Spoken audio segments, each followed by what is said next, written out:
பொடி ரெசிபியோட டிப்ஸ் என்னன்ட்டு பார்த்துடலாம். இந்த மழை காலத்துல வந்து இருமல், சளி, காய்ச்சல் இருக்கிறப்ப துளசி சாறு இருக்கு இல்லையா, துளசி சாறு வந்து 10 டிராப்ஸ் வர்ற மாதிரி அரைச்சு பிழிஞ்சு அதை வந்து வடிகட்டி எடுத்துக்கோங்க.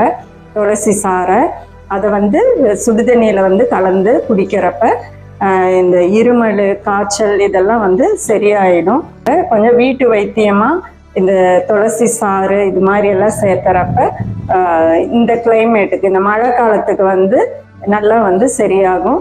குருமிளகை வந்து பவுட்ரு பண்ணிட்டு நல்லா சுத்தமான தேன்ல கலந்துட்டு இருமல் வர்றப்ப லைட்டாக அதை வந்து கொஞ்சம் சப்பி அப்படியே சாப்பிடணும். அந்த மிளகு காரம் அதெல்லாம் வந்து கொஞ்சம் அந்த தொண்டையில கொஞ்சம் அப்படியே படணும். அந்த அடிக்கடி ஒரு ரொம்ப இருமலா இருக்கு, இல்லை தொண்டை வந்து கரகரப்பா இருக்கு அப்படிங்கிறப்ப 1 மணி நேரத்துக்கு ஒருக்கா அந்த 4 ஸ்பூனு அந்த மாதிரி மிளகுத்தூள் சேர்த்து ஒரு